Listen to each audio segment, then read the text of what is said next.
Olá pessoal, eu sou Ricardo Viana, esse é o nosso curso de linguagem de programação e essa é a nossa quarta aula.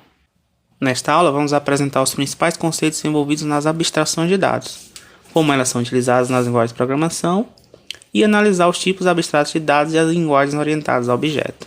O termo programação orientada a objetos foi criado por Alan Kay, autor da linguagem Smalltalk, uma das primeiras a adotar os conceitos de orientação a objetos. A primeira linguagem a usar essas ideias foi Simula 67. Atualmente a gente tem linguagens como Java, C#, C++, Ruby, Python, Lisp, etc. que adotam os conceitos de programação orientada a objetos. Algumas dão espaço à programação estruturada tradicional, ou seja, você não é obrigado a usar os conceitos de orientação a objeto, como por exemplo C++. Outras são puras, onde tudo é orientado a objetos. Você não tem nem tipos primitivos que não sejam objetos. Por exemplo, Ruby, Smalltalk, Eiffel, entre outros. Abstração significa a representação de uma entidade apenas com atributos que sejam realmente importantes em um contexto particular. Então você está abstraindo, você está só dizendo quais conceitos aquela entidade vai ter. Na hora que virar um objeto é que realmente vai ter valores para aqueles conceitos. Então eu posso construir grupos de entidades com atributos comuns. Desses grupos eu posso extrair os atributos comuns e deixar no grupo somente o que os distingue. A abstração é hoje a arma que a gente tem contra a complexidade na programação. A gente vai reduzir a complexidade através da adoção dessas abstrações. Primeiro, a gente pode abstrair processos. Então, a abstração de processos a gente tem como maior exemplo os subprogramas, que permitem que um processo seja executado sem ter que especificá-lo novamente. Então eu posso ter já uma coleção de subprogramas feitos e não preciso fazer de novo, apenas chamar de lá de onde ele foi feito. Por exemplo, a ordenação de vetores. E aí eu permito que programas grandes sejam lidos e entendidos mais facilmente. Eu não preciso ter todo o código num local só. Eu divido essa rotina em pequenos subprogramas e aí no programa principal vai ficar bem menor, mais fácil de ler e entender. A abstração de dados tem o mesmo objetivo da abstração de processos, que é reduzir a complexidade de programas grandes. Nesse caso, um dos principais conceitos é o encapsulamento, onde eu vou agrupar dentro de uma cápsula, que a gente chama de classe, tanto subprogramas como os dados que eles manipulam. Isso vai resolver os problemas de organização em módulos e recompilação após modificação. Em Algol, por exemplo, as definições podem ser aninhadas. É ruim porque não podem ser compiladas separadamente. Então, se eu coloco uma classe dentro de outra, por exemplo, quando eu for alterar qualquer coisa numa classe interna, eu tenho que compilar tudo de novo. Em C, dados e funções podem ser colocados em arquivos diferentes. Eu posso criar uma estrutura no arquivo e as funções que manipulam essa estrutura em outro arquivo. Mas as definições não são verificadas. Como não está uma coisa dentro da outra, esse tipo de encapsulamento não é seguro.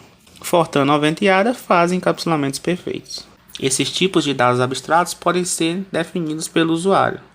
Então eu posso ter tipos de dados abstratos definidos pelo usuário. Então o próprio usuário cria seus tipos abstratos como forma de facilitar a manipulação dos seus programas. São tipos que satisfazem a seguinte condição: a definição do tipo e as operações sobre a instância deles estão em uma única unidade. Outras unidades têm permissão para criar variáveis desse tipo. A representação da instância não é visível por quem usa o tipo. As únicas operações diretas possíveis são as definidas dentro do tipo. Então eu crio o tipo que eu quero e crio as operações para manipular esse tipo.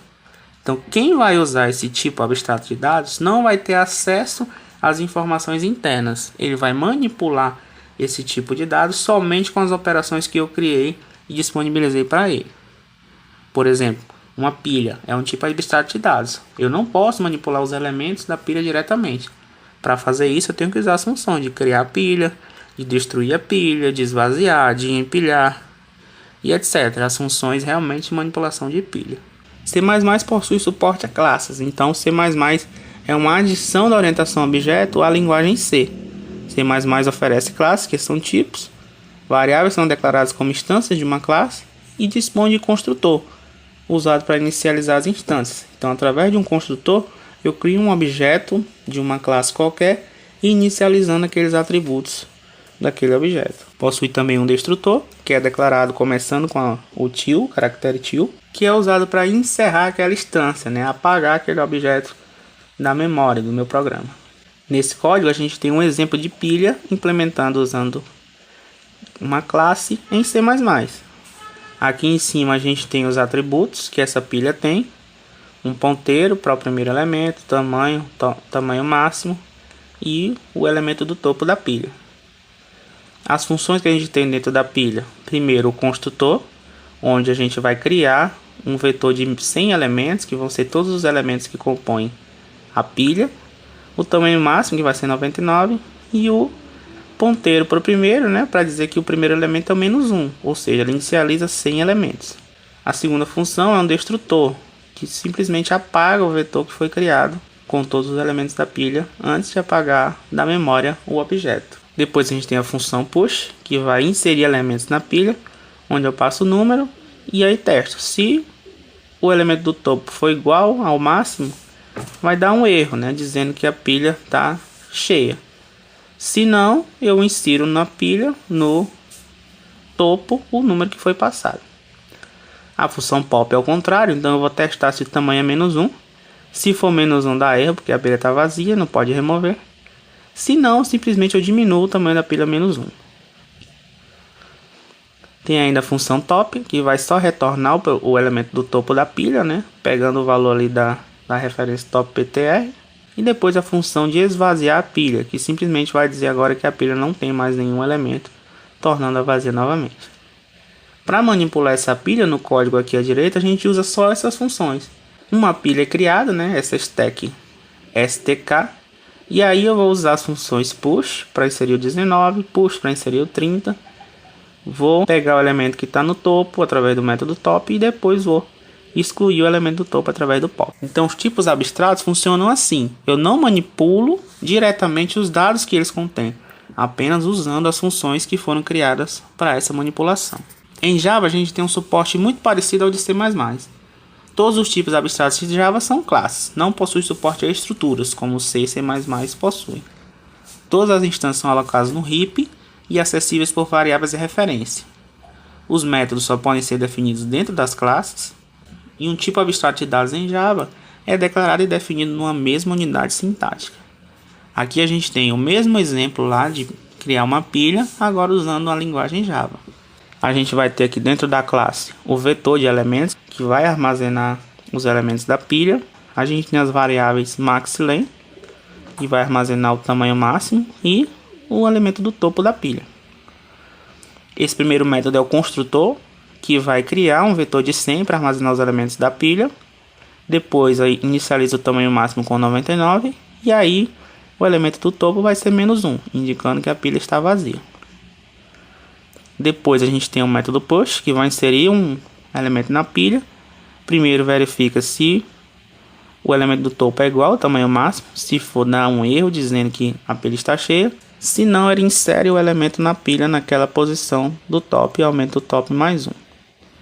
A função pop é o contrário, verifica se o topo é -1. Se for -1, vai dar um erro dizendo que a pilha está vazia. Se não, simplesmente retira um elemento desse topo para dizer que diminuiu um elemento na pilha. Depois a gente tem o método top, que vai retornar o elemento do topo da pilha, simplesmente pegando o vetor na posição, que é o topo atual. E por último, um método booleano, que retorna se a pilha está vazia ou não, que vai simplesmente testar se o topo da pilha é -1. Se for -1, vai dar que é vazia, se não for, vai dar falsa. Para usar a pilha, acontece do mesmo jeito que em C++. A gente vai criar um objeto, depois vamos usar os métodos que estão disponíveis. Primeiro lá o push 19 para inserir o 19, o push 30 para inserir o 30 na pilha.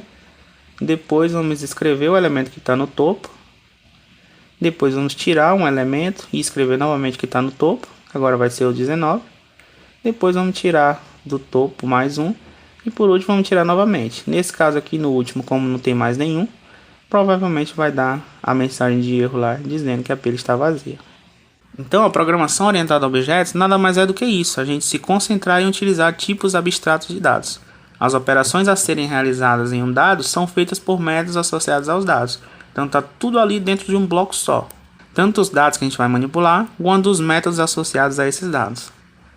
A programação orientada a objetos também incorpora um mecanismo de herança, onde eu posso ter uma classe herdando comportamentos de outra, herdando tanto dados quanto funções, e possui um tipo particular de vinculação dinâmica, que a gente vai ver. Detalhando um pouco mais sobre a herança, a gente tem que, para o programador modificar tipos abstratos de dados, ele teria que ter parte ou todo o código já existente. No entanto, todos os tipos abstratos que a gente tem são independentes e são de mesmo nível. Então, para resolver esse problema, a gente tem um mecanismo de herança, onde novos tipos podem herdar de tipos anteriores, trazendo consigo todos os comportamentos existentes previamente. Pode ainda modificar as definições do pai, por assim dizer, ou acrescentar novas. Uma classe pai pode ter várias classes filho, onde todas elas vão herdar seus comportamentos e atributos. E a gente pode ter herança simples, onde uma classe só pode ter um pai, por exemplo, em Smalltalk, ou a gente pode ter herança múltipla, onde uma mesma classe pode herdar de vários pais diferentes, como por exemplo em C++. Quando a gente cria um objeto, os atributos do objeto vão passar a ter agora valores. É isso que a gente chama de estado do objeto. São os valores concretos que cada objeto tem. Para acessar esses objetos, geralmente a gente acessa através do operador ponto, dependendo da linguagem, né? Por exemplo, aí meu carro.cor igual amarelo, estou atribuindo o valor amarelo a esse atributo. É claro que na orientação objeto existe um encapsulamento, não permite que eu acesse diretamente esse atributo. Então eu tenho que criar métodos para fazer isso. Normalmente um get e um set, né? Get cor para pegar o valor do atributo cor, e set cor passando aí sim o amarelo para alterar o valor dessa característica. As mensagens que a gente passa para os objetos são as ações que eu quero que o objeto faça. E aí a gente usa geralmente a mesma sintaxe para acessar os estados. Eu vou passar ponto e a mensagem que eu quero enviar. Por exemplo, aí, meu carro.andar. Eu tenho que colocar parênteses por se tratar de uma função, né? Só que uma função que está dentro de um objeto. Então esse andar vai ser um comportamento daquele objeto. É uma mensagem que eu estou passando para aquele objeto para que ele execute esse comportamento. Programação orientada a objetos também suporta o polimorfismo, que é originário do grego, que significa muitas formas. O polimorfismo indica que o mesmo objeto pode realizar ações diferentes ao receber uma mesma chamada. Certo? Apenas olhando o código-fonte não é possível saber qual será a ação tomada. Então eu tenho que ver de qual classe atual é a instância daquele objeto. Porque por causa da herança, o mesmo objeto pode ser de classes diferentes. E aí eu chamo o método do objeto pai, vai ser uma coisa, chamando do filho vai ser outra coisa. Eu posso chamar o método pai do filho em momentos diferentes e vai funcionar chamando corretamente o método de onde ele for. As condições para que exista o polimorfismo, é claro, são a herança e o cache. Primeiro eu tenho que ter duas classes, uma pai e uma filha herdando dela. Depois eu vou poder fazer cache do mesmo objeto para o pai ou para o filho. E aí chamar os métodos de cada um a partir desse objeto. As classes abstratas, a gente tem coleções de características presentes em vários tipos de objetos. Então eu vou criar uma classe abstrata para colocar lá vários comportamentos que eu quero que vários tipos de objetos tenham. E aí toda classe que eu quero que tenha essas características, eu mando herdar dessa classe abstrata. Por exemplo, a classe abstrata animal reúne características presentes em todos os animais. E aí a gente cria classes que herdam desse animal. Por exemplo, cachorro, pato, homem, etc. Mas eu não posso criar um objeto da classe animal. Eu só vou poder criar objetos das classes filhas, como cachorro, pato ou homem. Então a diferença dessas classes abstratas é que eu não posso criar um objeto diretamente dela. Eu só posso criar dos filhos. E esses filhos vão ter características presentes nessa classe abstrata que foi criada. Com relação ao caching em programação orientada a objetos, a conversão de tipos, a gente usa o caching para forçar o sistema a ver um objeto como de outro tipo que não o seu. Por exemplo, aqui a gente tem uma classe animal e uma classe cachorro e gato que herdam dessa classe animal. Todas elas têm um método fale. Animal é uma classe abstrata. E aí eu posso criar uma lista de animais com instâncias direto, com referências direto da classe animal. Eu não vou poder criar objetos da classe animal, mas eu posso ter referências da classe animal apontando para objetos do tipo cachorro ou do tipo gato. E aí nesse array de animais, lista de animais, eu vou ter vários objetos que podem ser cachorro ou podem ser gato. Como exemplo ali, eu estou criando na posição 0 um cachorro com o nome Dunga e na posição 1 um gato com o nome Chico, certo? Então eu posso nessa lista de referências de animais criar objetos de qualquer tipo, sendo cachorro ou gato. E aí a gente vê que na classe animal existe um método fale e que cachorro e gato modificam esse método. Por exemplo, a gente tem diferentes implementações. Na classe animal, o método fala imprime a mensagem eu sou mudo. Na classe cachorro, que herda de animal, imprime a mensagem au au au. E na classe gato, que herda também de animal, imprime a mensagem miau. Então, se eu pegar aquele vetor que eu criei com vários animais e mandar executar o método de fala de cada um, então ele vai executar de forma diferente, dependendo do tipo de animal. Quando for cachorro, ele vai executar o file do cachorro, quando for gato, ele vai executar o file do gato. Então eu tenho uma referência para animal, sendo colocado um cachorro ou um gato, que vai executar o método correspondente de cada um, dependendo do caso. Então isso também é o polimorfismo, além do casting. Eu estou pegando a referência para animal e atribuindo para cachorro ou para gato. Dependendo desse tipo, eu estou chamando o método fale, que vai jogar para o cachorro ou para o gato. Então eu estou chamando o mesmo método de referências diferentes. Isso aí é o polimorfismo. Cada referência, que é do tipo animal, será convertida para seu tipo e chamado o método fale correspondente.